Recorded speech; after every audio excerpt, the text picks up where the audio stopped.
Salve galera do canal Prisioneiro 84, vocês viram nós voltando novamente aqui com mais um bate-papo.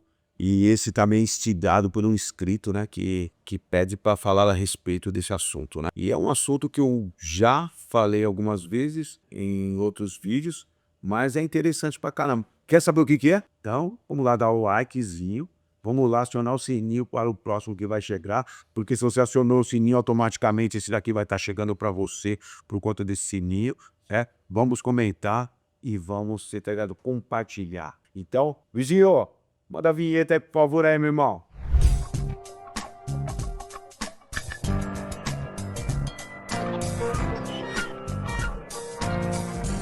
Que fui instigado a falar como era, cê tá ligado, o sistema, cê tá ligado, antes das FAQ, né, e das facções e principalmente da que hoje, né, se encontra, cê tá ligado, na maioria dos presídios em São Paulo, né. Foi por onde eu passei, é claro, né. Bom, o que que eu posso dizer, cê tá ligado, cara? É assim, mano, eu sou de uma época que quando eu cheguei dentro dos presídios, eu cheguei em 1990, não existia a facção do jeito que existe hoje.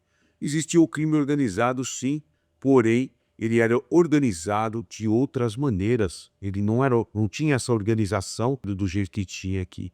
E é igual eu falei muitas vezes, a organização era o quê? Zona Leste, Zona Sul, Bahia, Ceará, Zona Oeste, Zona Norte, pessoal de Sorocaba, a Zona Leste e Sul existia famílias, existiam essas pessoas. Nessa época também existia muitas confusões. Você pega hoje, muitas delas que não existiam. Se a gente parar para pensar exclusivamente, vamos para primeiro lugar para pensar na Casa de Detenção de São Paulo e no Carandiru. O Carandiru foi palco, você tá ligado, de muitas mortes. Muitas, se a gente parar para ver, não que eu acho que nenhuma é justificável, não existe motivo para se matar alguém, porém, você tá ligado, motivo que se justifique. Existe até motivo, mas não que se justifique. E na Casa de Detenção existiam muitas mortes, existiam estupros também, sim. Eu vou falar aqui não, porque a gente estamos falando de um país, onde que existem suas normas, suas regras, e um lugar mais violento do mundo. A Casa de Detenção, você tá ligado, criada para 3.500 presos. Em 1990, ela já estava com 7.000. Só o pavilhão 9 tendo de 3 a 3.500. Então, era um lugar violento, era um lugar que existia muitas confusões, você pega, porém, sempre teve as intermediações, não só por um grupo em específico, mas por outros grupos. Porque é a mesma coisa, às vezes você tinha uma treta lá com o pessoal, você é da Zona Leste, você tinha uma treta com o pessoal da Zona Sul, automaticamente todas as outras quebradas, todas as outras famílias estão de olho e tentando intermediar para que não aconteça algo generalizado, algo que muitas pessoas morram. E muitas vezes também a gente fala assim, foda-se, cada um com seus problemas. Mas esse era um pouco do contexto, você tá ligado? De ter. Então sempre teve controle, sempre teve alguém, você tá ligado, para trocar uma ideia, né? Muitas vezes as pessoas falam, mas antigamente era a época dos piuião, era a época dos malandrão. Bom, para alguns sim, para mim, de verdade, os malandrão que eu conheci, lá me bateu ferro, que me bateu, sentiu o ferro gelado. Não querendo ser melhor do que ninguém, mas eu não posso falar que eu conheci o malandrão, que o cara me humilhou, que o cara fez, que o cara deixou de fazer. Teve outros que sim, que aconteceu, mas não dá para se falar que era muitos, que era total. Então, esse era um palco, você tá ligado, que se tinha essa super violência. O que não tinha lugar antigamente de verdade, era pra bunda mole, certo? Não tinha, o cara pisar no seu pé e você ter que pedir desculpa pro cara, aí fudeu, mano. Podia, se não era brabo lá fora, lá dentro você tinha que ser, você tá ligado, tá mesmo brabo.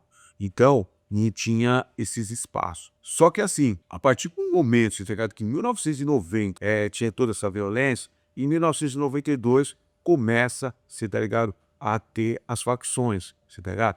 Eu sempre costumo falar, você tá ligado, que o caso, você tá ligado, das facções, delas saírem de dentro, você tá ligado, nos presídios, porque antes teve outras facções, teve Serpente, você já tinha todas essas famílias, você tá, que eu tô falando pra vocês, você tá ligado? E por que que elas não saíram de dentro da cadeia para fora da cadeia? Não saíram porque coincide, você tá ligado, com a entrada dos telefones dentro da cadeia.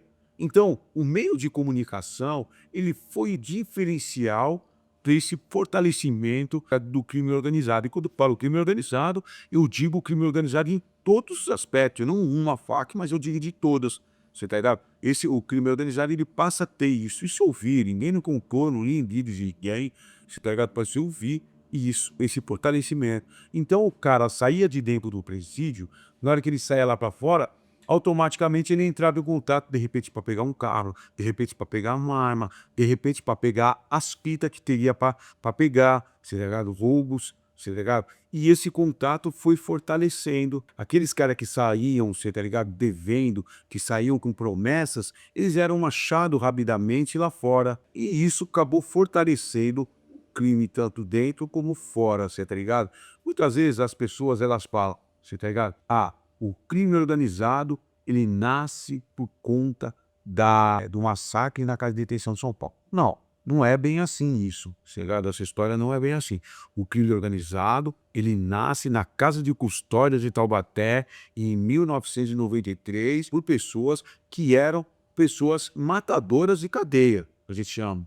Matadores de cadeia. Então os caras teve a treta deles lá, se uniram contra os inimigos deles. Ó, seu inimigo é meu, é inimigo dele é nosso, então é nós, estamos juntos. E já era, foi essa a pegada. Só que isso, aos olhos do Estado, é porque o Estado estava faltando nessas partes, e aí nasce essas facções, não só uma, como outras em outros lugares. E aí a gente tem que entender o seguinte, mano, quando o Estado falta lá na favela, o que que se faz? Quando o Estado falta na favela, se constrói a associação, se constrói a ONG, se organizam as pessoas para suprir essa falta. Dentro do cárcere é a mesma coisa, foi o que aconteceu. E só que é isso que aconteceu. Essas facções, elas passam a ser uma ferramenta utilizada pelos presos contra o seu algoz. Quem que é o algoz do preso? O Estado. Então, sim, as facções, elas passam a ser utilizadas contra o Estado. Você pega toda aquela opressão que o Estado tinha, você pega de uma certa maneira, o crime se organizou para bater de frente, mas não só por isso, mas sim também você pega se organizando para diretrizes dentro do presídio, para normatizar, para sindicalizar o crime. Então isso pode e isso não pode. Isso pode e isso não pode. Acabou. É assim, você tá ligado que funcionou, você tá ligado? Após criação, que foi o que estão me perguntando. Então, como antes e como depois. Bom, tudo que tem vantagem tem desvantagem. Nem tudo é só vantagem. Pode ser vantagem só para mim, ser só vantagem para mim, como para o meu companheiro Luizinho aqui, pode ser desvantagem um monte de coisa. É assim que funciona. Não adianta a gente só melhorou para todo mundo. Não, não melhorou para todo mundo. Não melhorou para todo mundo. Mesmo porque, se a gente parar para pensar, após esses embates, esses acontecimentos contra o Estado ele acaba endurecendo muito mais todas as regras dentro dos presídios, e isso vem numa constante até hoje. Os caras endureceram. Então os caras tiram benefício, os caras tiram algumas coisas que são consideradas como regalia, se ligado? Os caras normatizam, os caras constroem outros castigos, que nem a EDT, se ligado? E é isso que o Estado vem nessa contrapartida contra a facção que nasce sob os seus olhos, sob os olhos do Estado. O Estado viu, o Estado sabia que tudo isso iria acontecer e não impediu. Pelo menos aos meus olhos foram isso. Isso aqui eu tô trazendo a vista do ponto, mano. Você tá ligado? Que poderia ter tido intervenções, não intervenções violentas, porque isso daí a gente já viu que não adianta. Outros tipos, você tá ligado? De políticas, de segurança públicas, que poderiam ter evitado.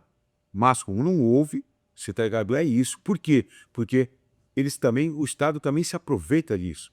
Porque o Estado existe agora motivos para o Estado matar e para prender. Existem motivos para o Estado fazer tudo o que ele quer, em cima dessa justificativa. Mas é isso. Então, se existem vantagens, existem as vantagens. Porque quem não faz parte do crime organizado, de uma certa maneira, toda aquela repressão que vem, se ligado, tanto para os familiares como para o interno, vem para essas pessoas também, pega e ao mesmo tempo que essa pessoa muitas vezes ela não tá falando com ninguém na rua, ela não tá pondo em contato com pessoas na rua para ganhar um trocado, tem tudo isso, que existe essa diferenciação e quem não faz parte tá sofrendo essa retaliação que o Estado traz. Então é isso, mano, aí é questão, você tá ligado, de cada um pensar no que está sendo dito e utilizar essas informações de acordo com o que acha o entendível para si, para formar o seu pleno em pensamento. é isso, né? Canal Prisioneiro 84901 espera que esse papo que eu tenho trazido para vocês venham acrescentar informações, né, no que as pessoas leem, assistem outros canais, você tá ligado? E tamo junto, é nóis. Venho de novo pedir o likezinho aqui para vocês, pedir para que vocês acionem o sininho, para que compartilhem, para que batem um papo, comentem, se tá ligado o assunto. Tamo junto. Prisioneiro 84901, é nóis.